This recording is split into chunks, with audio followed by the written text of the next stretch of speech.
Merci de vous joindre à nous pour vous informer. Au sommaire de ce journal, la majorité présidentielle n'a organisé aucune marche à Kinshasa ce mardi 28 novembre. Elle s'est soumise à l'arrêté du gouverneur de la ville interdisant toutes les manifestations publiques prévues en ce mois de novembre.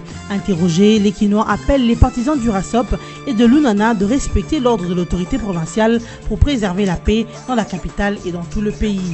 Et puis Didier Reynders accuse les RDC de pratiquer une politique de 2 poids 2 mesures sur les manifestations publiques et dit que son pays ne soutient aucun courant politique en RDC. Ces propos du vice-premier ministre belge en charge des affaires étrangères prononcés lors de l'inauguration de l'ambassade de Belgique à Kinshasa fait suite à l'absence de l'autorité politique du pays à la cérémonie et à la manifestation de jeunes de l'As Bellilou devant la nouvelle ambassade belge. Et dans l'actualité africaine, Emmanuel Macron a entamé sa tournée africaine au Burkina Faso avant de se rendre au Côte d'Ivoire et au Ghana. Le président français a dans son discours devant les étudiants décliné sa politique africaine sous 3 axes, à savoir les avancées démocratiques, l'entrepreneuriat de jeunes et sa théorie de co-responsabilité. Cependant, la venue de Macron rappelle un passé douloureux sur l'assassinat de Thomas Sankara, jeune président burkinabé.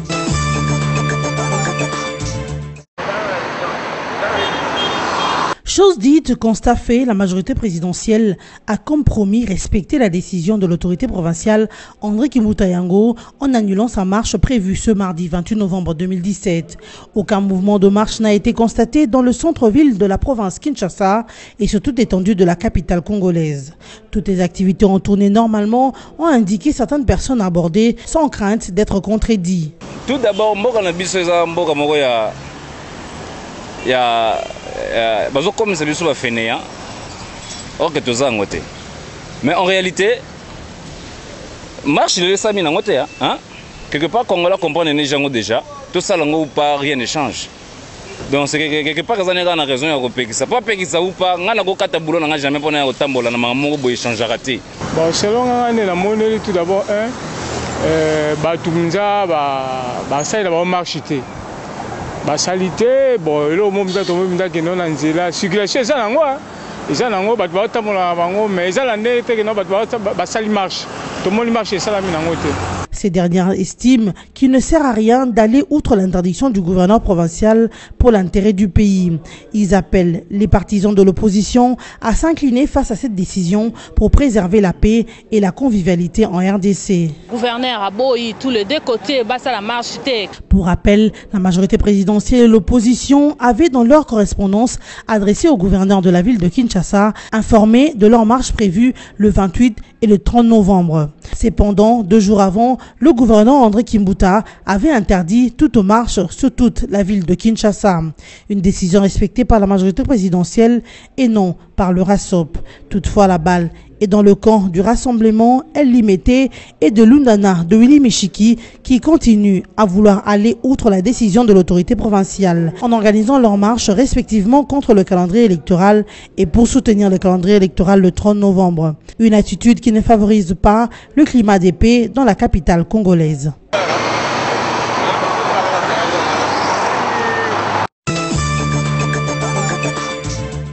Le message de Kinshasa est passé, Didier Reynders n'est pas le bienvenu.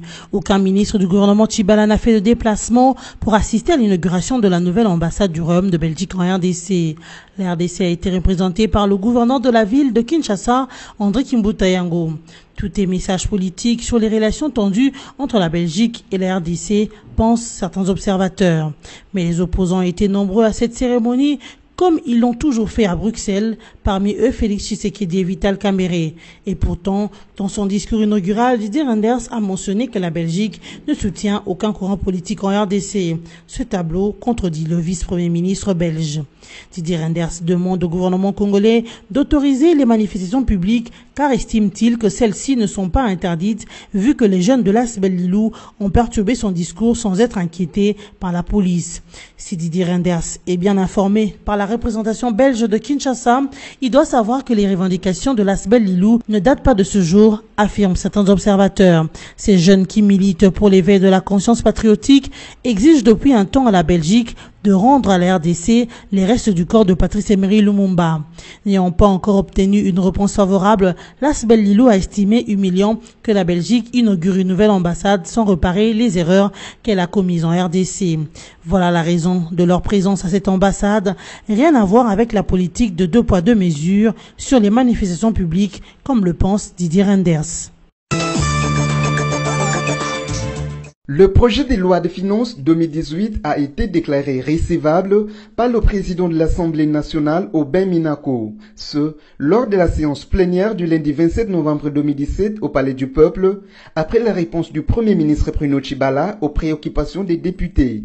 Concernant le financement du processus électoral, Bruno Tshibala a indiqué que l'opération d'enrôlement des électeurs a été financée par le budget 2017.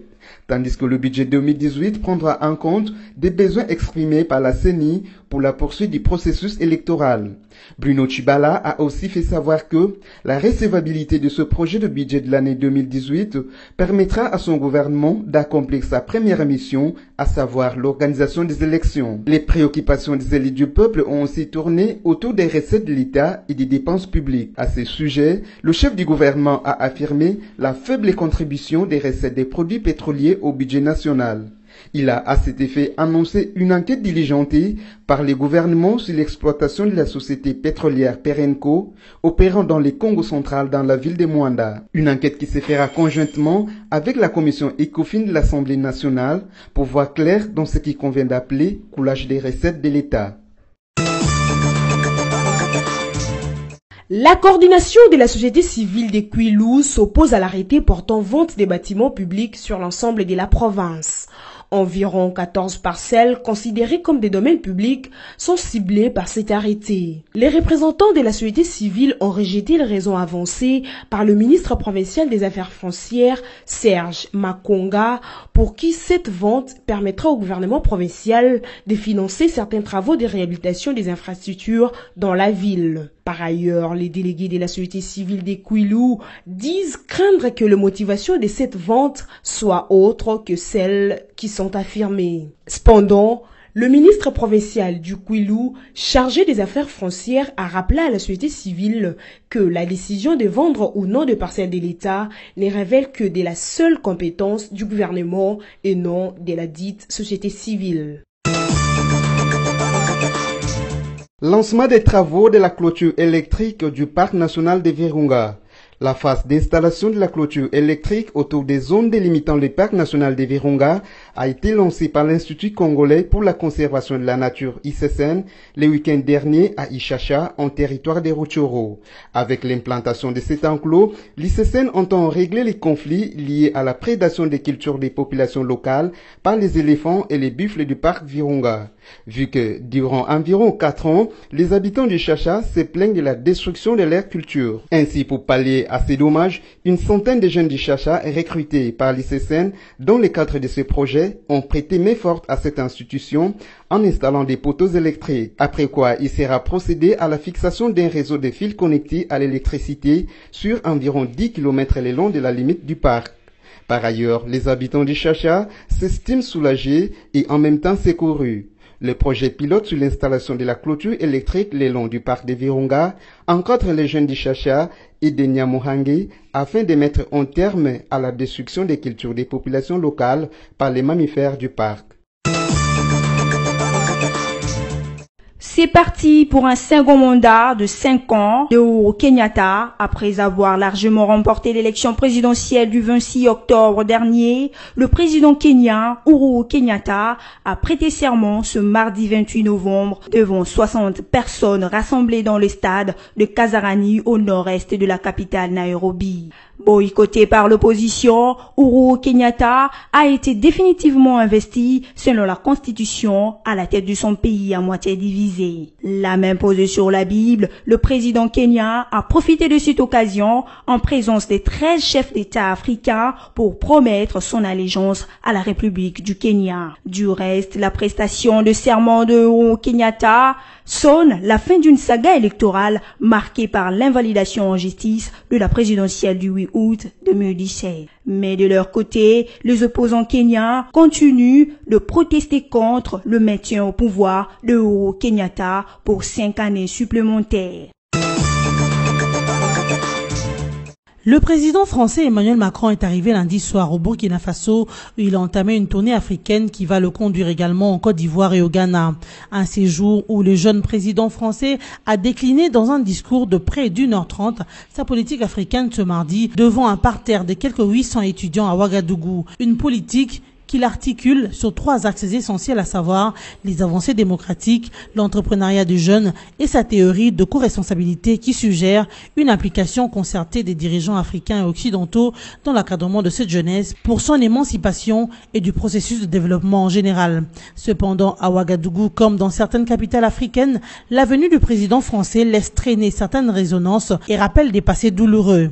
Une venue qui réveille des sentiments plutôt contrastés quant au rôle de la France dans le devenir de ses anciennes colonies et plus particulièrement le Burkina Faso. En effet, lorsque Paris justifie le choix du Burkina Faso parmi les étapes de sa tournée africaine, entre autres par l'engagement politique de sa jeunesse, les Burkinabés, eux, se souviennent douloureusement du rôle central joué par la France dans l'assassinat de Thomas Sankara, leur jeune président progressiste qui avait en son temps suscité un nouvel espoir dans la jeunesse burkinabé et africaine en général. Un espoir brisé par des lobbies occidentaux, la France en première ligne au profit de Blaise Compaoré qui ralliera d'autres chefs d'État de la région pour y défendre les intérêts français et occidentaux. Le même Compaoré sera évincé il y a 3 ans par le soin des mêmes Français qui le feront placer en exil en Côte d'Ivoire au bon soin d'Alassane Ouattara, un autre produit de l'intervention française dans ce pays où des unités spéciales françaises s'étaient occupées de la traque puis l'arrestation de Laurent Gbagbo avant de le remettre entre les mains de leur nouvel homme fort d'Abidjan,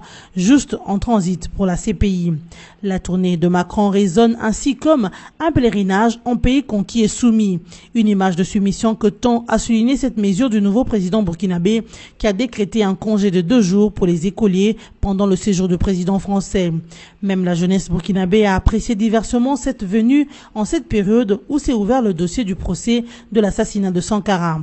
Un procès resté bloqué pendant des décennies en raison du refus de la France de déclassifier les documents nécessaires à l'élucidation de cet assassinat. Bref, la venue d'Emmanuel Macron est perçue essentiellement comme un redéploiement de la France sur ses anciennes zones d'influence comme le font d'autres pays occidentaux en Afrique où ils ont perdu pied au profit de puissances émergentes après avoir longtemps guerroyé presque sans succès en Orient contre le djihadisme.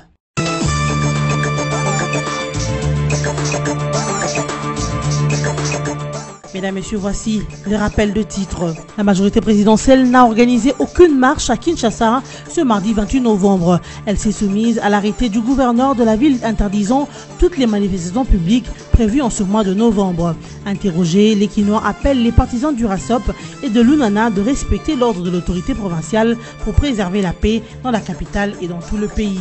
Et puis Didier Reynders accuse la RDC de pratiquer une politique de 2 poids 2 mesures sur les manifestations publiques et dit que son pays ne soutient aucun courant politique en RDC. Ces propos du vice-premier ministre belge en charge des affaires étrangères prononcés lors de l'inauguration de l'ambassade de Belgique à Kinshasa fait suite à l'absence des autorités politiques du pays à la cérémonie et à la manifestation de jeunes de l'As Belilou devant la nouvelle ambassade belge. Et dans l'actualité africaine, Emmanuel Macron a entamé sa tournée africaine au Burkina Faso avant de se rendre en Côte d'Ivoire et au Ghana. Le président français a dans son discours devant les étudiants décliné sa politique africaine sur 3 axes, à savoir les avancées démocratiques, l'entrepreneuriat de jeunes et sa théorie de co-responsabilité. Cependant, la venue de Macron rappelle un passé douloureux sur l'assassinat de Thomas Sankara, jeune président burkinabé. C'était l'essentiel de l'actualité. Merci de nous avoir suivis.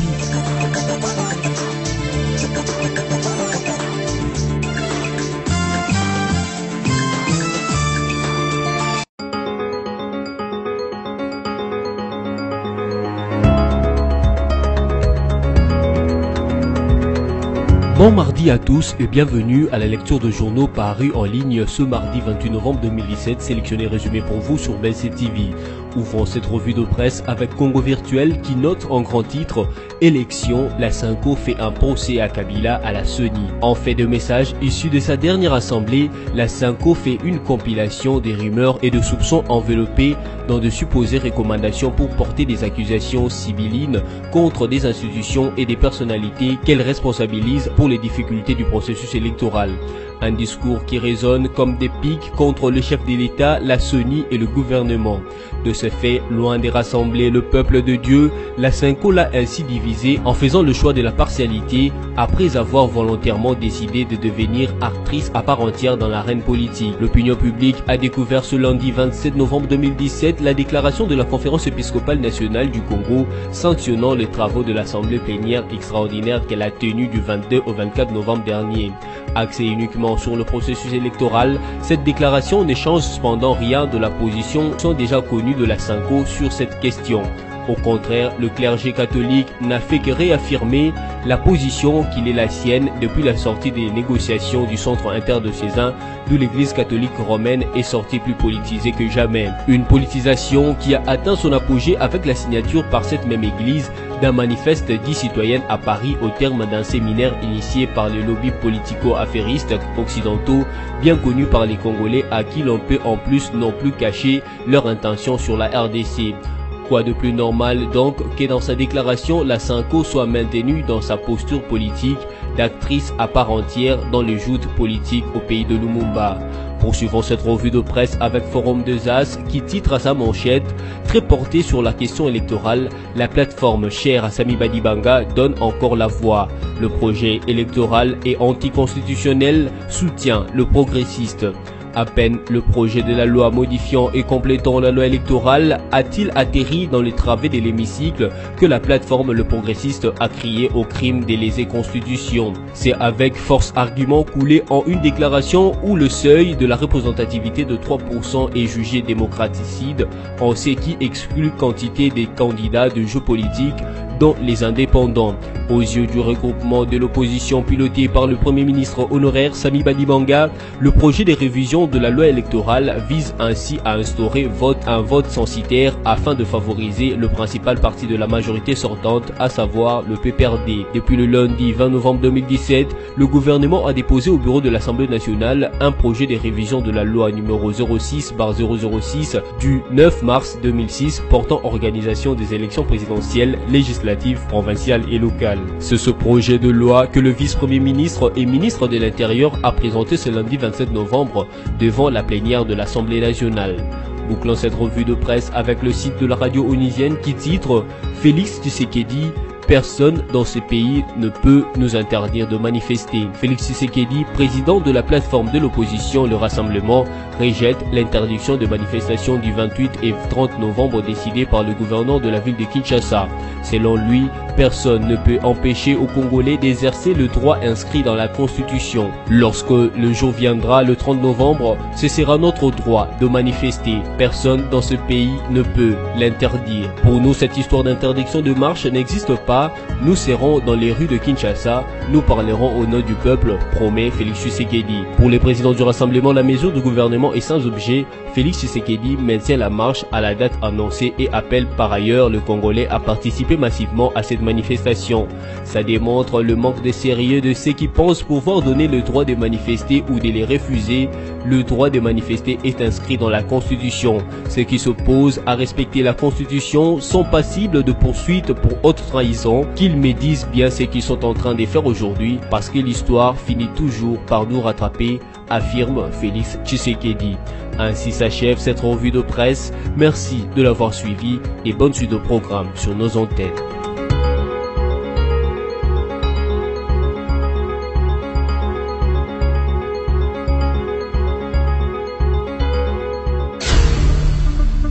Congo Panorama, votre magazine d'actualité est à nouveau dans vos bacs avec son édition de la rentrée et ses rubriques diversifiées. Coopération et diplomatie, 8 nouveaux ambassadeurs accrédités en RDC, l'Union africaine au front contre l'Union européenne. Séjour du chef de l'État aux Nations Unies, Joseph Kabila, très sollicité, étrange, le processus électoral est fixe et irréversible. En politique, Congo Panorama vous propose une gamme de sujets variés, notamment le dossier CENI et élections relations avec les tournées des Corneilles Nangaa dans le Congo profond et les évaluations du processus électoral. La politique, c'est aussi la conférence des Kananga où Kabila a scellé la réconciliation au Grand Kasaï ou encore le procès en cours au Kasaï. La une du Congo Panorama est consacrée à l'armée.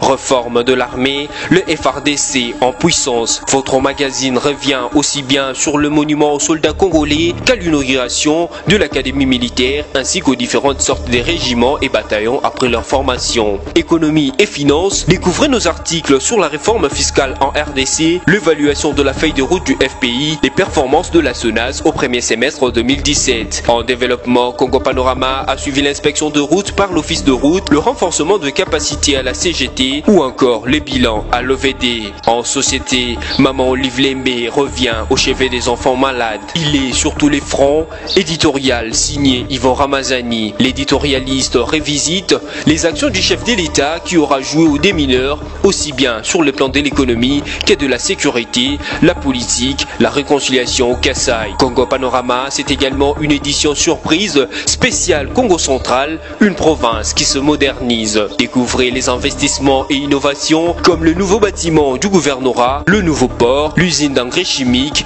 la cimenterie, mais aussi de travaux de voirie. Découvrez également l'interview bilan du gouverneur Jacques Badou et cet éditorial qui lui est dédié par Yvon Ramazani. Il a osé, ceci pour avoir, en période de marasme multisectoriel, engagé sa province sur la voie du développement à la lumière de la vision de modernité du chef de l'État. Congo Panorama, s'investir pour un Congo émergent. Congo Panorama, toute l'actualité à votre portée.